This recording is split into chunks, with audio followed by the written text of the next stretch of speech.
Olá, meus caros alunos, caras alunas de Planejamento e Gestão de Projetos. Estamos aí novamente para dar continuidade aí às explicações, o preparatório para a prova intermediária, com base nos 5 capítulos que eu passei para vocês, né? Nós estamos agora no terceiro capítulo, que é o mais longo. E vocês vão reparar uma coisa. Na verdade, quando a gente fala de projetos, a gente vem e volta e vai em questões que já falou anteriormente. Então, na verdade, algumas coisas são redundantes, elas se repetem, elas são utilizadas em várias partes do projeto. O importante é você ter a visão geral do todo, entender os conceitos principais, enfim, ter uma visão geral da aplicação da gestão de projetos. Bom, o terceiro capítulo fala de uma coisa fundamental, que é a questão básica para o sucesso de qualquer projeto, que é o que, gente? O planejamento, Lembra daquela aula presencial em que eu falei com vocês que quando a gente acorda pela manhã, muitas vezes a gente está no automático porque a gente tem já um planejamento prévio, do que a gente vai fazer, das decisões mais ou menos que a gente vai tomar para poder fazer determinadas coisas no dia, enfim.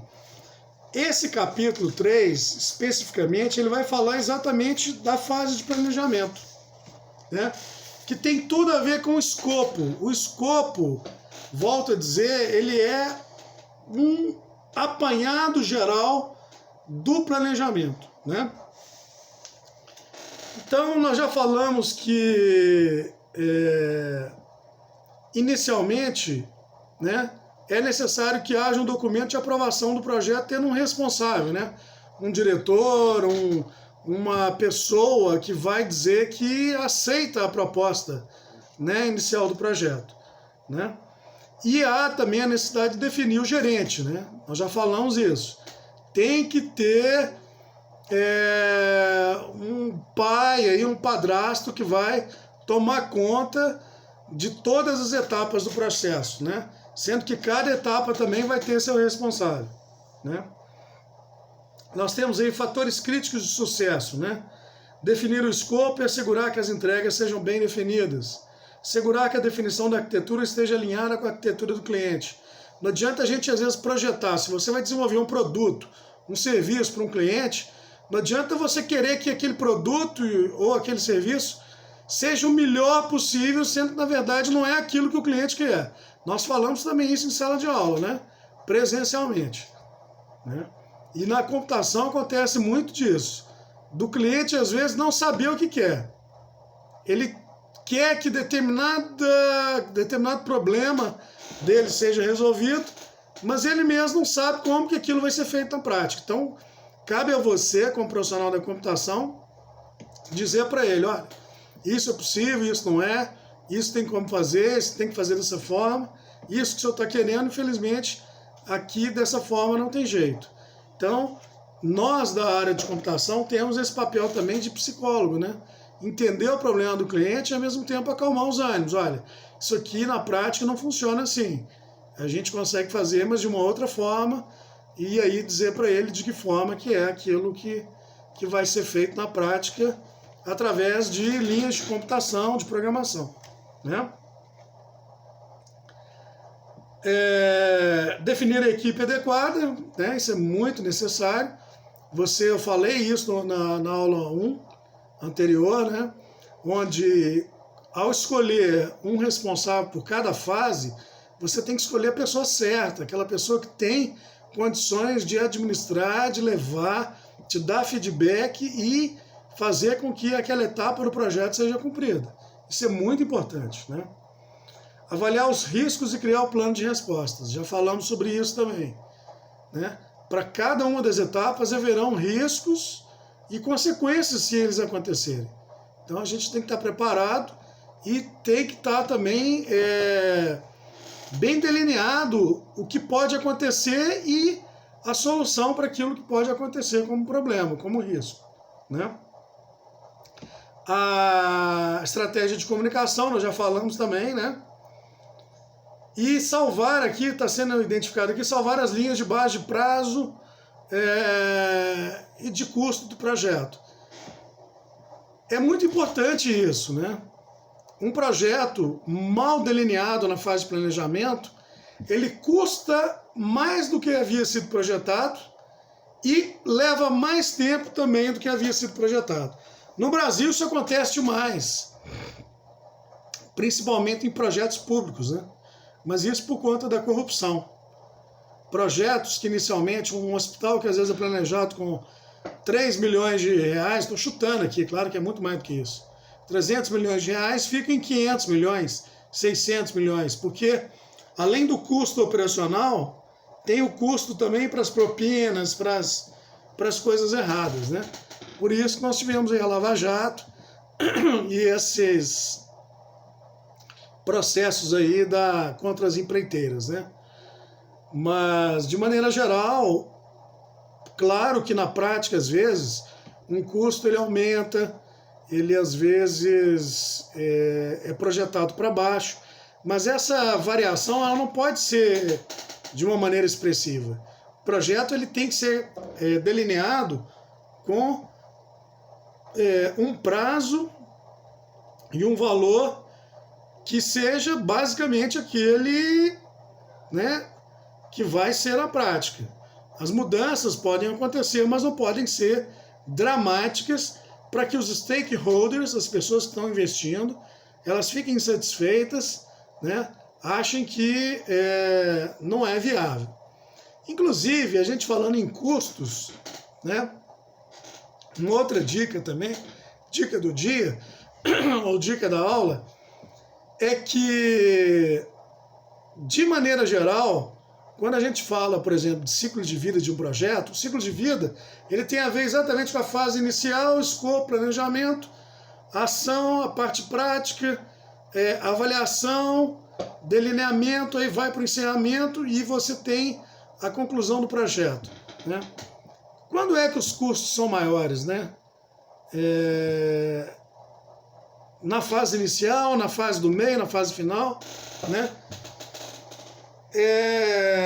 Isso é muito relativo. De maneira geral, quando você tem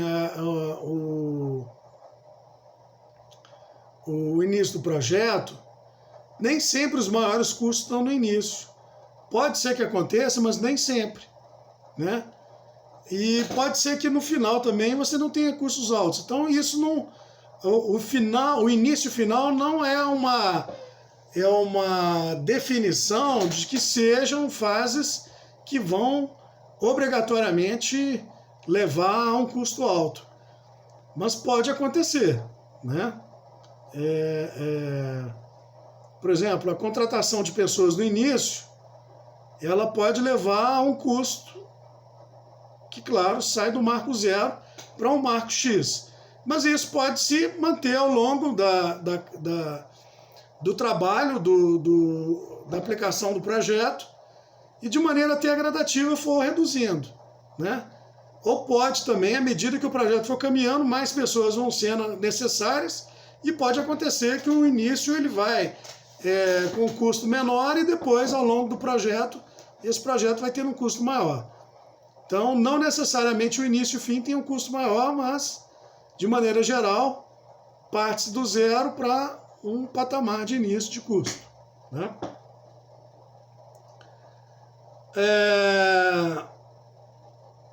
Enfim, aí nós temos aí agora, né, na aplicação do planejamento, uma definição aqui, por exemplo, uma parte, onde coloca que o plano de projeto pode ter planos auxiliares, né? Com certeza, ao longo do desenvolvimento do projeto, às vezes surge a necessidade de se colocar planejamentos, né, complementares. Nós já falamos isso também, né? São os planos chamados de planos auxiliares que vão ajudar no desenvolvimento do projeto, né? Aqui, novamente, a gente tem aqui, bem descrito no contexto do capítulo 3, né, A definição do escopo. Mais uma vez eu volto a dizer, o escopo é a alma do projeto. Um escopo bem delineado que envolve objetivo, premissa, custos, né? A definição de prazos, né? A estrutura básica da analítica do projeto, né? Tudo isso, quando bem definido no início, é sinal a tendência do projeto dar certo é muito maior.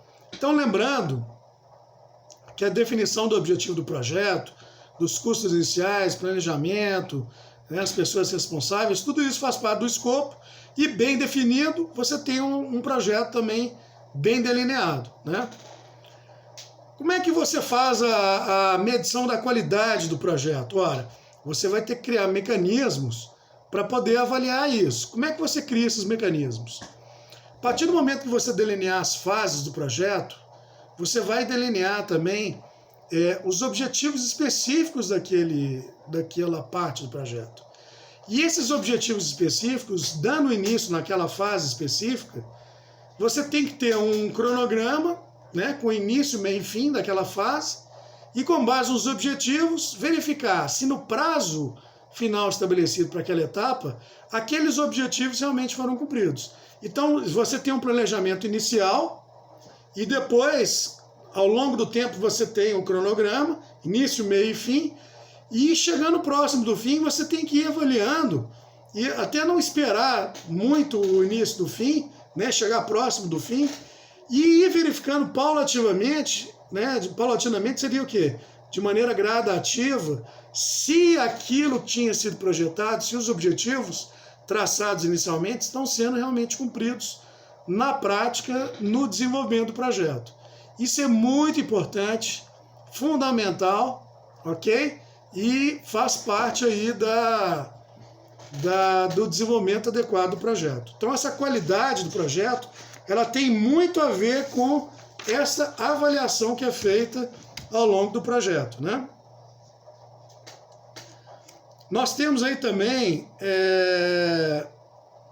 um chamado de checklist, né? Que é exatamente isso que eu estou falando. Você vai estabelecer parâmetros que são necessidades daquela etapa, e aí, a partir daqueles itens que compõem as etapas a serem cumpridas as fases para serem cumpridas naquela etapa, você vai item a item verificar, isso aqui foi cumprido, isso não. Chegamos ao final da etapa dessa fase, mas isso não foi cumprido, né? Então esse checklist é exatamente essa avaliação daquilo que foi planejado e o que foi cumprido, se realmente foi cumprido. Se não for, tem que se avaliar o que é necessário para que seja cumprido no menor tempo possível e no menor custo possível, tendo em vista que já havia sido planejado um custo para aquela fase em específico, né?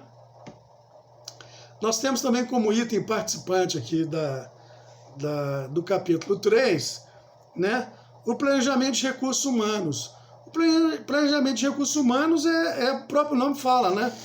É com base nas necessidades daquela fase você perceber quem vai ser o responsável por ela, nós já dissemos isso, e quem vão ser as pessoas que vão corroborar, vão trabalhar junto com esse responsável pela fase. São as pessoas que são especificadas, delineadas para trabalhar aquela fase do projeto. Então, todos aqueles recursos humanos que vão trabalhar junto daquele responsável pela fase, eles têm que ser direcionados, né? Essa pessoa responsável por essa fase pode ser o canalizador responsável por estar direcionando isso, com a supervisão do gerente de projetos. Lembrando que o gerente de projetos é responsável pelo andamento de todas as fases do projeto, não é isso? E ele tem que estar presente lá no início, lá no escopo do projeto. Não é isso mesmo, gente? Tranquilo?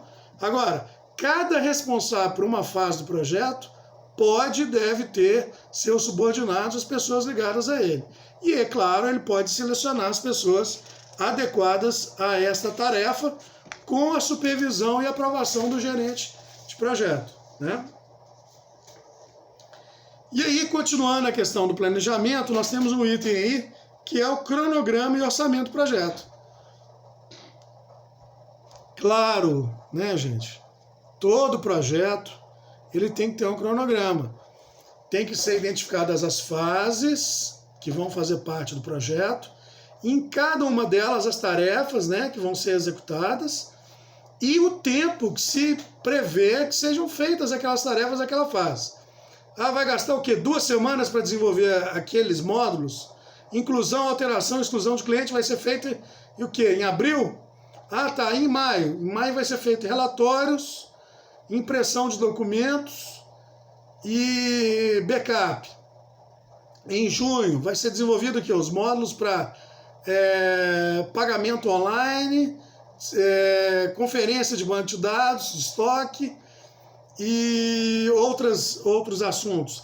Então, em cada etapa, você tem que orçar, né, um tempo e também orçar a questão financeira, o que você vai gastar. Nós já falamos que tem que ter um responsável por cada fase e já falamos agora há pouco que essas fases vão ter também pessoas, né, vinculadas e responsáveis pela fase. Todo mundo tem que receber. As pessoas trabalham, tem que ser remuneradas.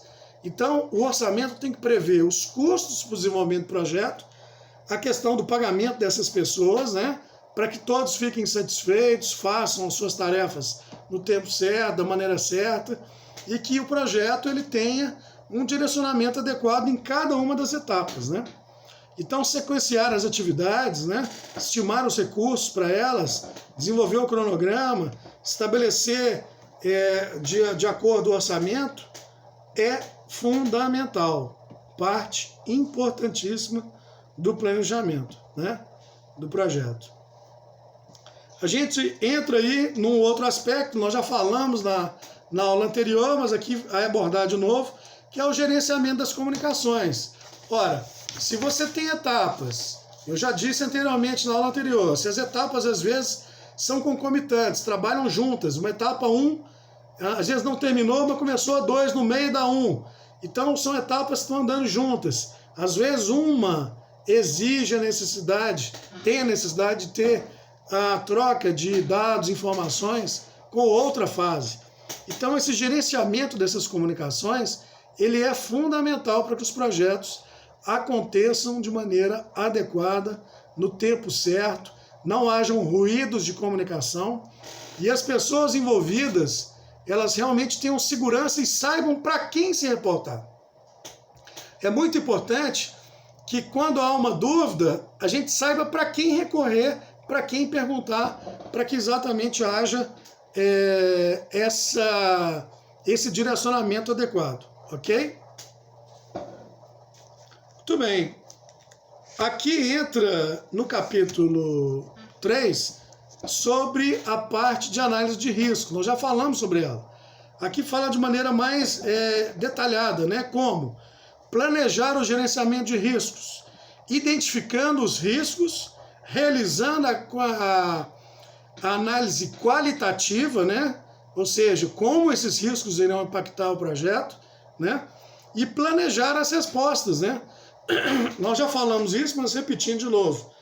Quando você identifica os riscos de cada fase, de dar errado alguma coisa, você estabelece parâmetros para, caso venham a ocorrer, você tenha condições de não ser pego de surpresa e rapidamente traçar alternativas para que aqueles riscos deixem de ser riscos e sejam solucionados, sejam resolvidos. Então isso é muito importante, né? Essa identificação dos riscos, dizer de maneira qualitativa como os riscos podem afetar o projeto, os custos desses riscos e também as soluções necessárias para eles, né? Através das respostas a esses riscos. Então isso é muito importante, é algo que tem que ser analisado, né? E identificado sempre ao longo do projeto. Muito bem. Nós temos aí uma outra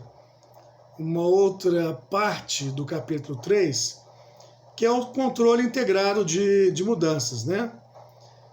Então, à medida que o projeto vai caminhando, nós já falamos isso aqui também, mas repetindo e elucidando melhor, à medida que o projeto vai caminhando, pode ser que algumas mudanças aconteçam. e que hajam necessidade de mudanças. Porque quando se planejou tudo lá no escopo, criou-se uma expectativa que, às vezes, na prática, ela pode não acontecer. Então, controlar as mudanças é muito importante, porque você, tendo um projeto já delineado, com etapas, checklist de tarefas, se houver mudanças, pode ser que essas mudanças impactem em mudanças não só naquela fase, mas em outras também. É um efeito dominó que pode vir a acontecer. Em computação, na nossa área em específico, isso é muito comum. Às vezes você faz a alteração de um código-fonte, muda uma linha de código, e aquela linha de código afeta outros itens que você, às vezes, naquele momento não percebe. Então, por isso eu vou dizer, às vezes um escopo mal delineado lá no início, ele gera a necessidade de muitas mudanças no projeto. Quando o escopo é mal definido, você tem que implementar muitas mudanças. E ao implementar essas mudanças, muitas das coisas afetam o custo, afetam o trabalho das pessoas, afetam a comunicação, afetam os riscos. E esse gerenciamento de mudanças, ele tem que sempre ser feito quando há necessidade de se implementar mudanças, avaliando também os impactos dessas mudanças naquela fase, em fases anteriores e também nas posteriores. Ok, gente? Então, quando a gente fala esse controle integrado de mudanças, resumidamente é isso. Verificar o que foi necessário mudar e os impactos dessa mudança dentro do contexto que havia sido planejado no início. Tá bom?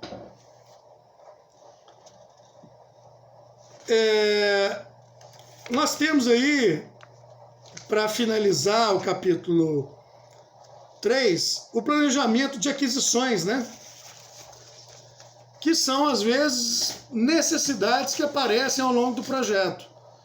Então, às vezes, você precisa fazer uma mudança e você precisa adquirir um produto ou um serviço, até contratar uma pessoa a mais para fazer parte do projeto. Às vezes, por exemplo, nessa ideia que nós tivemos aí do projeto de desenvolvimento de um sistema online, pode ser que em determinado momento você, por exemplo, precise de um profissional da área de segurança da informação. Por quê? Na hora que você vai fazer aquele meio eletrônico de pagamentos, né, você vai permitir pagar online por cartão de crédito, por cartão de débito, às vezes vai ser necessário que você tenha o quê? Um profissional extra de uma área que não é a área que às vezes você domina. Você às vezes é um ótimo programador ou programadora, um ótimo analista de sistemas, né? Mas você não é uma área sua, por exemplo, a área de segurança da informação. Então você se depara com uma situação de ter que, por exemplo, adquirir os serviços de uma pessoa específica da área de segurança da informação. Isso é algo que não estava planejado, né? Deveria ter sido planejado, mas às vezes algumas coisas escapam do controle e aí você tem que realmente fazer aquisição, às vezes de um produto ou de um serviço, né? Contratar uma pessoa.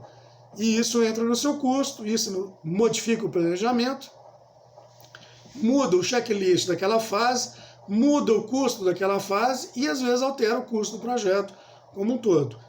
Esse plano de aquisições, ele tem que ser mais ou menos previsto no escopo, volto a dizer, um escopo bem definido, ele elimina em 90% esses problemas, mas eles realmente podem acontecer, né? E são fatos realmente que acontecem na prática em projetos de maneira geral, tá bom? Gente, basicamente o capítulo 3 é isso. Muitos conteúdos a gente vai repetindo porque eles são partes que naturalmente se repetem mesmo ao longo do projeto, tá bom? É isso aí, capítulo 3 concluído. Vamos agora ao 4, tá bom? Um abraço, fiquem com Deus.